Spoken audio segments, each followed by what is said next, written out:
বিসমিল্লাহির রহমানির রহিম। আলহামদুলিল্লাহি ওয়াহদা ওয়াসসালাতু ওয়াসসালামু আলা মান লা নাবিয়্যা বা'দা। শিউলিমালা একাডেমি কর্তৃক আয়োজিত আজকের বার্ষিক সম্মেলন এবং ইতিহাস কোর্সের সনদ বিতরণ অনুষ্ঠানের স্নেহভাজন সভাপতি, সম্মানিত অতিথিবৃন্দ, শিউলিমালা একাডেমির নেতৃবৃন্দ এবং উপস্থিত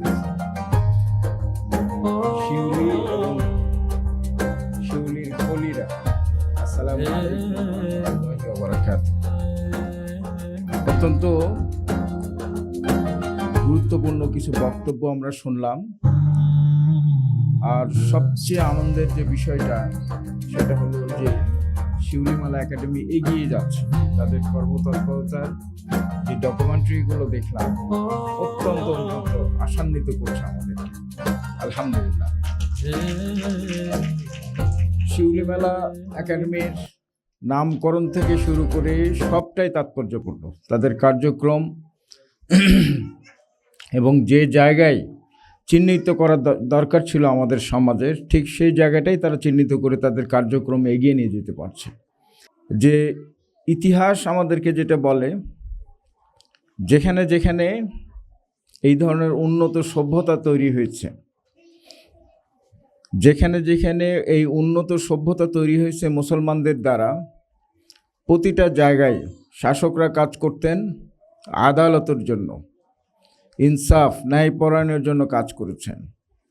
আর সাথে সাথে একদল কাজ করেছেন আখলাকের জন্য। তারা ভিতরে রূহটাকে পরিবর্তনের চেষ্টা করেছেন, সেখানে দ্বীনের নূর দিয়ে, হেরার নূর দিয়ে পরিবর্তন করার চিন্তা করেছেন। কিন্তু অবশ্যই সেখানে থাকতো ইলমের একটা দ্যুতি, ইলম অবশ্যই সেখানে থাকতো।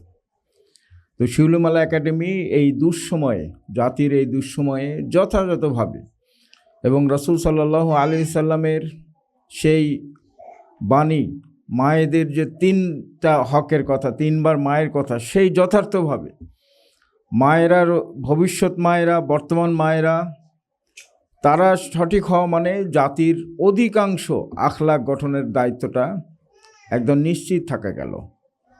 আজকের এই যে 4 বছর বা 5 বছরের যে অর্জন, বিভিন্ন বৈরী পরিবেশের ভিতরেও তারা যে অর্জনটা করেছে, এই জন্য তাদেরকে আবারও মোবারকবাদ জানায়। দ্বিতীয়ত, আজকের ইতিহাস আমাদের বাচ্চাদের জন্য, আমাদের ভবিষ্যৎ প্রজন্মের জন্য ইতিহাস চর্চা, ইতিহাসের যে কোর্স, গতবারেও তারা এইরকম একটি কোর্স চালিয়েছে, আবারও এবারও তারা এই কোর্সটি তারা একটা সিলেবাস ভিত্তিক তারা শুরু করেছেন। যে কাজটা করা উচিত ছিল রাষ্ট্রের, এদেশের নিরঙ্কুশ সংখ্যাগরিষ্ঠ মানুষ যে চিন্তা চেতনা লালন করেন, সেই আলোকে একটি শিক্ষা ব্যবস্থা থাকার কথা ছিল। তারা যে বিভিন্ন ধরনের পাঠচক্র করছে, এটা করার কথা ছিল বিভিন্ন শিক্ষা প্রতিষ্ঠানের। তো আমরা সেই কাজগুলো না করার ফলে আমরা এর কুফল আমরা দেখতে পাচ্ছি। শিউলিমালা একাডেমির কর্মপরিকল্পনায় এই ইতিহাস চর্চাটাকে অত্যন্ত গুরুত্বের সাথে তারা নিয়েছেন। সোনালী ইতিহাস, যদিও ইতিহাস থেকে শিক্ষা নেওয়া মানুষের সংখ্যা খুব কম, কিন্তু সোনালী ইতিহাস আমাদেরকে অনুপ্রেরণা যোগায়। সোনালী ইতিহাস আমাদেরকে ভবিষ্যৎ গঠনে অত্যন্ত আমাদেরকে অনুপ্রেরণার কারণ হয়ে যায়।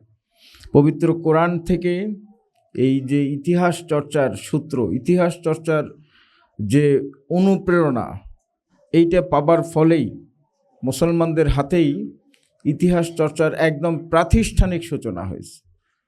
একদম বৈজ্ঞানিকভাবে, প্রাতিষ্ঠানিকভাবে ইতিহাস চর্চা শুরু করেছে মুসলমানরাই, এবং মুসলমানরা এটা অনুপ্রাণিত হয়েছে পবিত্র কোরআন থেকে। এবং পবিত্র কোরআনে এইরকম অসংখ্য উদাহরণ দিয়ে, যখনই অতীতের উদাহরণ দিয়ে কথা বলা হচ্ছে, এটা কি হয়, আকর্ষণ বাড়ায়। অতীতের উদাহরণ মানেই সেটা কি হলো, ইতিহাস। অতীতের উদাহরণ মানেই ইতিহাস। আর কি দাঁড়াচ্ছে,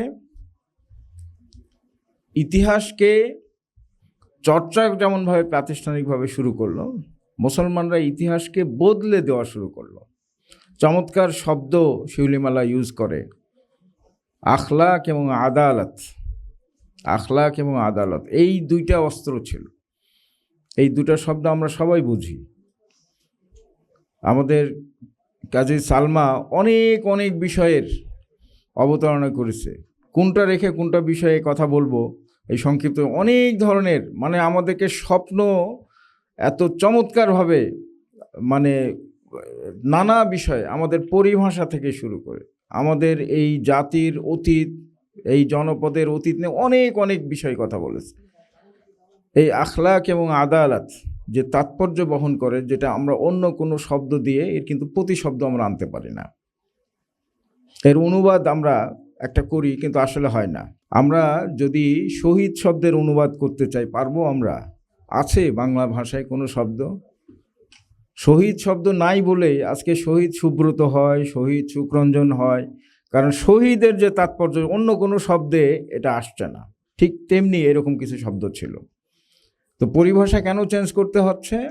যে এই পরিভাষাগুলো দিয়ে, এই পরিভাষার ঐতিহ্য, এই পরিভাষার পেছনের ইতিহাস, পেছনের শানে নজরুল যেন জাতি না জানতে পারে, এই জন্য এই পরিভাষাগুলো ইউজ করা যাবে না। এগুলো নাকি সাম্প্রদায়িক শব্দ, এগুলো নাকি মৌলবাদী শব্দ, কত কি আমাদেরকে শেখানো হয়েছে। আমাদের বাংলাদেশ জাতীয় সংসদের একটা ঘটনা আছে। একবার সরকারিভাবে দাওয়াতপত্র দেওয়া হয়েছিল, কার্ড। তো হই হুল্লোড়, তখন এই যে আমাদের একজন সংসদ সদস্য ছিলেন মরহুম শহীদ, তিনি বলতেন যে পেঙ্গুইন, বুঝতেই পারছেন পেঙ্গুইন কারা। তো ওই পেঙ্গুইনরা ছিল বোধহয় 39 জন। খুব হট্টগোল যে দাওয়াত, এই পাকিস্তানি শব্দ, মৌলবাদী শব্দ, এটা চলবে না, আমন্ত্রণপত্র দিতে হবে, অনেক কিছু।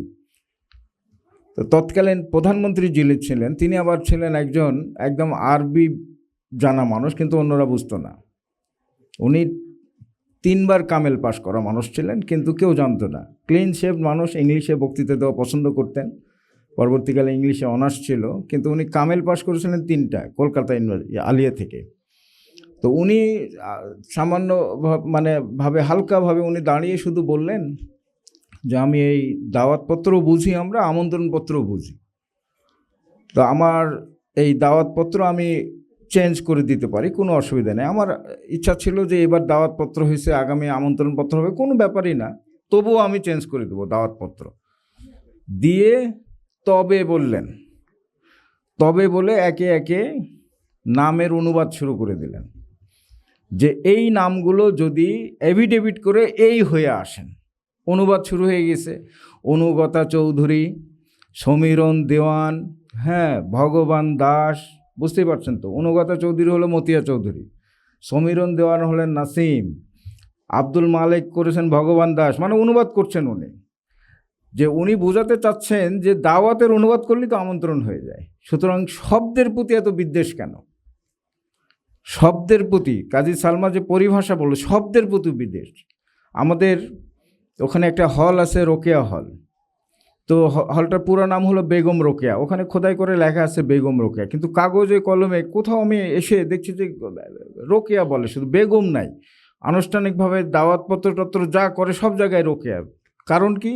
দেখা যাচ্ছে যে এই 10-12 বছর একটা আদেশ যে ওখানে বেগম বলা যাবে না, রোকেয়া হল বলতে হবে। মানে বেগম শব্দটা প্রতি এক ধরনের বিদ্বেষ, যে এটা আরবি ফার্সি শব্দ। ওখানে যদি ওই মিসেস থাকতো অথবা ইংরেজি কোনো শব্দ দিয়ে আমরা ম্যাডাম রোকেয়া, তাহলে বোধহয় এই বিদ্বেষটা আসতো না। দেখেন জাতিকে কোন দিকে নিয়ে যাওয়ার চেষ্টা করা হয়েছে। সুতরাং আমাদের এই পরিভাষাগুলোও যথার্থভাবে দুইটা জিনিস মনে রাখতে হবে, যেটা প্রচলিত হয়ে গেছে, একটা প্রচলিতই আছে, তার বিপরীতে নতুন করে কিছু আনার দরকার নাই, কিন্তু ত্যাগ করারও কিছু নাই। 40% শব্দ ত্যাগ করে কি বাংলা ভাষা টিকতে পারবে? 40% শব্দের বেশি আছে এরকম আরবি ফার্সি শব্দ, যেটা যথাযথভাবে ব্যবহৃত হচ্ছে। সুতরাং এইগুলো আমাদের সম্পদ, এই ঐতিহ্য। এবং দারুণভাবে একটা আমাদের ডকুমেন্টারিতে দারুণভাবে একটা কথা বলছে, রহমতের নদী। এই যে রহমতের ধারা এখানে এই নদী প্রবাহিত হয়েছিল বলে আজকে আমরা এত উন্নত মাথা উঁচু করে কথা বলতে পারছি, অথবা এত উন্নত একটা জীবন ব্যবস্থার সঙ্গে আমরা পরিচিত হতে পেরেছি। আমরা মানতে পারিনি, আমরা মানতে পারি না, মানতে দেওয়া হয়নি, এরকম অনেক ইতিহাস আছে। কিন্তু এই যে একটা রহমতের নদী, ইসলামের এই সুশীতল একটি ছায়াতলে আশ্রয় গ্রহণের আল্লাহ রাব্বুল আলামিন আমাদেরকে তৌফিক দিয়েছেন এই জনপদে, যে জনপদ সারা পৃথিবীর ভিতরে ভিন্নভাবে চিহ্নিত করা যায়, যে একটাই জনপদ তার আল্লাহর বান্দাদের দ্বারা পরিপূর্ণ, কিন্তু আশেপাশে তার কোনো প্রতিবেশী নাই। এরকম আর একটা রাষ্ট্রও খুঁজে পাবেন না। প্রতিটা মুসলিম রাষ্ট্রের পাশে তার একটা প্রতিবেশী আছে, নেহায়েত 2টা প্রতিবেশী কমপক্ষে আছে, কিন্তু আমাদের আশেপাশে কেউ নাই, আমরা ঘেরাও অন্য কিছুর দ্বারা। সুতরাং এই নিয়ামত যেমনভাবে, ঠিক তেমনিভাবে এই নিয়ামতের শুকর গুজারি আমাদেরকে করতে হবে, আমাদেরকে সচেতন থাকতে হবে যেন এই নিয়ামতকে ছিনিয়ে নেওয়ার যে কোনো প্রচেষ্টা অপচেষ্টার বিরুদ্ধে আমাদেরকে এক হয়ে আমাদেরকে যে ধরনের সচেতনতা থাকা দরকার, সেই সচেতনতা ভবিষ্যৎ প্রজন্মের সৃষ্টির জন্যই শিউলিমাল একাডেমি কাজ করছে। আমাদের বাচ্চাদের যে ইতিহাসের কথা বলা হচ্ছে, সেই সোনালী ইতিহাসগুলো, এই যে আমাদের একজন বক্তা বললেন মোহাম্মদ ইবনু কাসেম, আজকের বাংলাদেশের সংবিধানের সংজ্ঞা অনুযায়ী উনি এখনও শিশুই, 18 বছর পর্যন্ত যদি শিশু ধরা হয়, একজন শিশু, তিনি আসছেন এখানে একদম কোনো প্রকারের তলোয়ারবাজি করার জন্য কিন্তু আসেন না। তিনি আসছেন যে ইনসাফ, বেইনসাফি হয়েছে একজন নারীর সঙ্গে, ছুটে চলে আসছে একটা সেনাবাহিনী। কি কল্যাণকর সভ্যতার জন্ম দিয়েছিলেন এনারা, যে একজন নারী অসম্মানিত বোধ করেছেন, অসম্মানিত হয়েছেন, চলে আসছে একটা গোটা সেনাবাহিনী। এইভাবেই কিন্তু ইতিহাসগুলো, এই যে সোনালী ইতিহাসগুলো, ভারতের বুকে এই যে গুজরাট অঞ্চলে একটা শাসন ব্যবস্থা কায়েম হয়েছিল, সম্ভবত মোজাফফরীয় এরকম একটা শাসন ব্যবস্থা হতো। আরব ঐতিহাসিকরা বলছেন যে খোলাফায়ে রাশেদের শাসন ব্যবস্থার সাথে তুলনা করা যায় এই অঞ্চলটুকুকে। কি সোনালী ইতিহাস গড়েছেন এক এক জায়গায়, এগুলো আমরা জানি না, জানতে দেওয়া হয় না, যেন অনুপ্রাণিত হয়ে আমরা ভবিষ্যৎ প্রজন্মকে যেন আমরা এগিয়ে নিয়ে যেতে না পারি। আজকে বাংলা ভাষার কথা বলা হচ্ছে, যে বাংলা ভাষার জন্মদাতা তো উপমহাদেশের 2টা উন্নত শ্রেষ্ঠ ভাষার জন্মদাতা মুসলমানরা, উর্দু এবং বাংলা। আজকে আমাদের মধ্যে 2টার মধ্যে একটা দ্বন্দ্ব লাগিয়ে দেওয়া হয়েছে, কিন্তু 2টারই জন্মদাতা কিন্তু মুসলমান। এই কথাটা আমরা বলি না, মানে আমরা উর্দুর কথা বলি, কিন্তু বাংলার জন্মদাতা যে মুসলমানরা, বাংলার পৃষ্ঠপোষকতা যে করেছেন মুসলমানরা, এই কথাটা কিন্তু আমরা নিজেদেরকে আমাদেরকে ভুলে যাই। এটাও একটা ইতিহাস।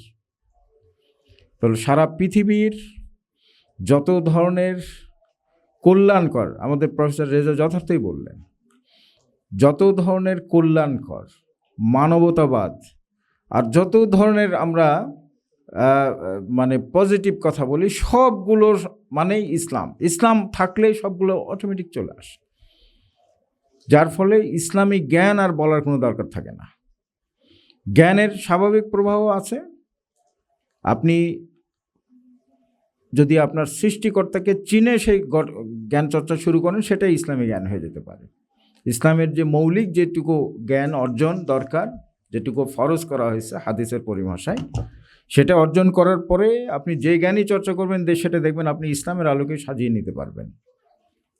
যার কারণে ইসলামী জ্ঞান বলে আলাদা কিছু বলার কোনো প্রয়োজনই নাই। তো আজকের এই বর্তমান বাস্তবতায়, বিশ্ব সভ্যতায়,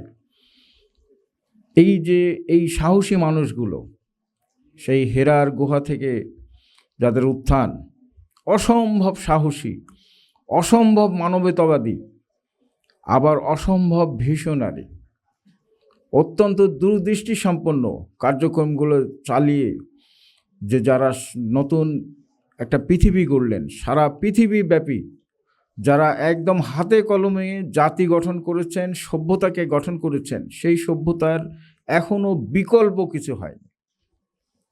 এমন কি সব গণতন্ত্র মানবাধিকারের ফেরি করে বেড়ায় সারা পৃথিবীতে, কোথায় কোথায় লাগবে করে বেড়ায়, কি করছে, আরেকটা দেশের প্রেসিডেন্টকে তার ওয়াইফ সহ এসে তুলে নিয়ে চলে যাচ্ছে। কি নিকৃষ্ট সভ্যতার আমরা দেখতে পাচ্ছি, একদম গুন্ডামি, একদম এইরকম একটা পর্যায়ে দেখা যেত যে মানে খুনাখুনি এইরকম আফ্রিকান এই অসভ্য বর্বর কওমগুলোর ভেতরে সেই জিনিসটা তারা চর্চা করছে আর নিজেদেরকে উন্নত সভ্যতার দাবি করছে। সবচেয়ে দুঃখজনক ব্যাপার হলো এমন সেবাদাস কিছু বিশ্ব সংস্থা গঠন করেছে, জাতিসংঘ নামক কিচ্ছু না, এত বড় একটা ঘটনা ঘটছে, কার্যকর কোনো উদ্যোগ কিন্তু আমরা দেখতে পাচ্ছি না। কত ভয়াবহ একটা ঘটনা। তো এর বিপরীতে আবারও দেখা যাচ্ছে যে সেই ঐতিহ্যবাহী সভ্যতার উত্তরসূরিরা তাদের কার্যক্রম চালিয়ে যাচ্ছেন সারা পৃথিবীব্যাপী, এবং এটা বিশ্বাস রাখতে হবে দেওয়ার মালিক আল্লাহ রাব্বুল আলামিন, কিন্তু চেষ্টাটা করে যেতে হবে আল্লাহর বান্দাদেরকে যথাযথভাবে চেষ্টাটা করে যেতে হবে। আল্লাহ রাব্বুল আলামিন যোগ্য মনে করলেন, তিনি আবারও সেই উন্নত সভ্যতার কাণ্ডারি হিসাবে আমাদেরকে দায়িত্ব দিতেই পারেন। আজকে শিউলি মালা একাডেমি যে কার্যক্রমগুলো পরিচালনা করছে, আমি দূর থেকে তাদের জন্য শুধু দোয়া করি। কার্যকরভাবে তাদের জন্য আমার কিছুই করিনি আমি, কিন্তু তবুও শিউলি মালার বিভিন্ন সময় নেতৃবৃন্দ কেন জানি আমাকে পছন্দ করে, আমাকে নিয়ে আসে তাদের প্রোগ্রামগুলোতে, আমি যেটাতে অত্যন্ত সম্মানিত বোধ করি।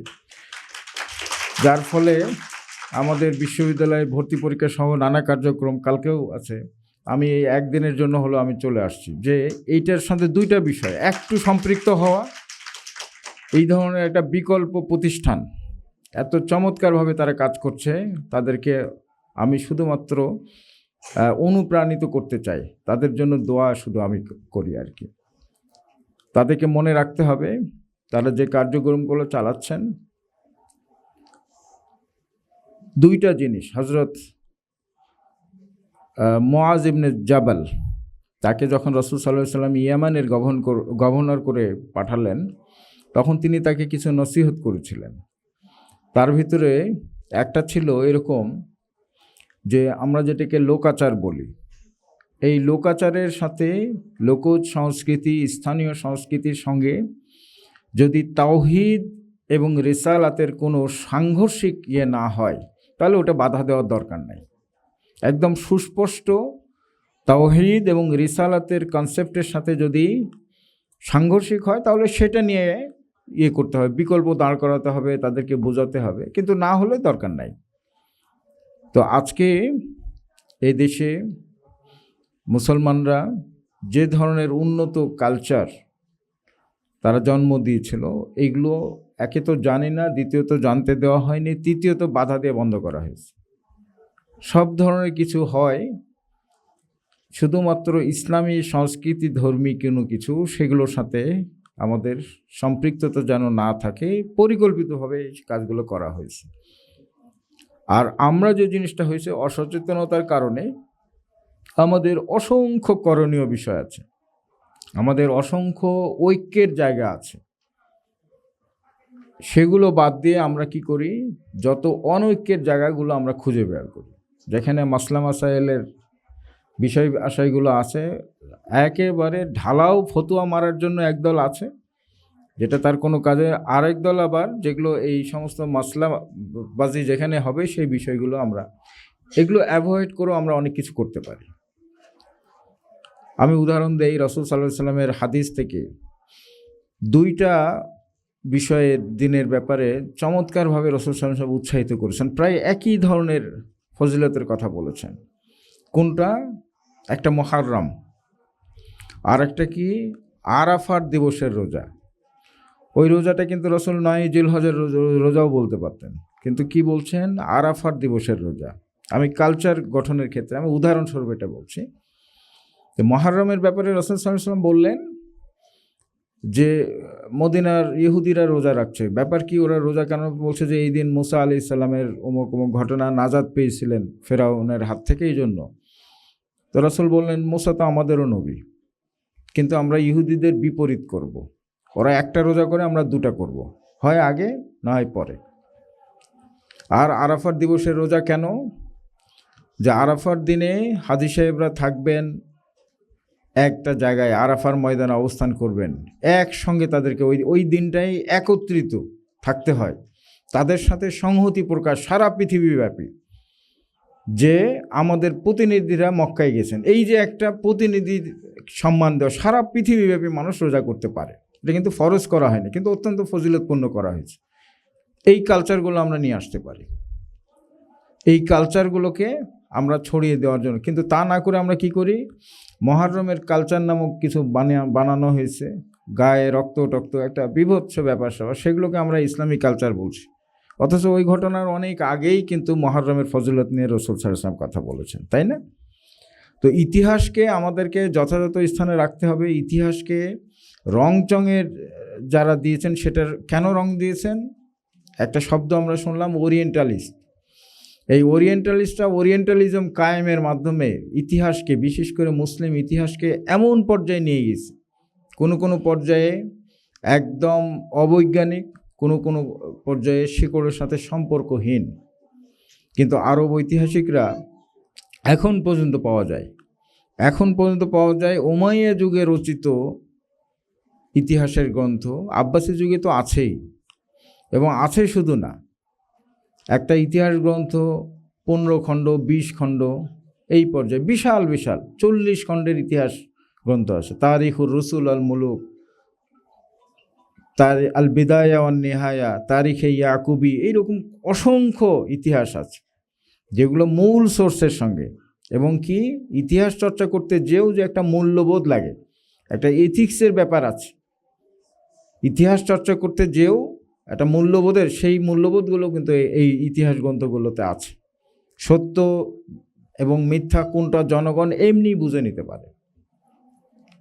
সিরাজউদ্দৌলার পতনের পরে ব্রিটিশরা মুসলিম অনেককে দিয়ে বানোয়াট ইতিহাস গ্রন্থ লিখে নিয়েছিল, মুসলমানদেরকে নিয়ে, তার চরিত্র হরণ করে। কল্পনা করা যায়, মুসলমান ঐতিহাসিককে দিয়ে সিরাজের চরিত্র হরণ করে ইতিহাস গ্রন্থ লিখে নিয়েছে, কিন্তু যথাসময়ে সেগুলো আস্থা করে নিক্ষিপ্ত হয়েছে। সুতরাং আমাদের অত্যন্ত আবারও আন্তরিক মোবারকবাদ জানায় আমাদের নতুন প্রজন্মের জন্য শিউলিমালা একাডেমি যে কাজ করছে, সোনালী ইতিহাস তুলে ধরছে। সেই ইতিহাসগুলো আরও আমাদের একদম শিকড়ের সাথে সম্পর্কযুক্ত, আবার ভবিষ্যতের বিশাল একটা সম্ভাবনাময় প্রজন্ম তৈরি হবে। এই রকম ইতিহাসগুলো আমরা চর্চা করে আমাদের এগিয়ে নিয়ে যাওয়ার ক্ষেত্রে শিউলিমালা যথাযথ ভূমিকা পালন করবে। আজকের সম্মেলনে বিভিন্ন জেলা থেকে যারা আসছেন তাদেরকে অভিনন্দন জানাচ্ছি, শিউলিমালার নেতৃবৃন্দকে অভিনন্দন জানাচ্ছি, এবং সেই সাথে আজকে যারা সনদ গ্রহণ করবে সেই কলি, সেই নতুন প্রজন্মের সদস্য, তাদেরকেও আন্তরিকভাবে অভিনন্দন জানিয়ে আমি আমার বক্তব্য শেষ করছি। আসসালামু আলাইকুম ওয়া রাহমাতুল্লাহি ওয়া বারাকাতুহু।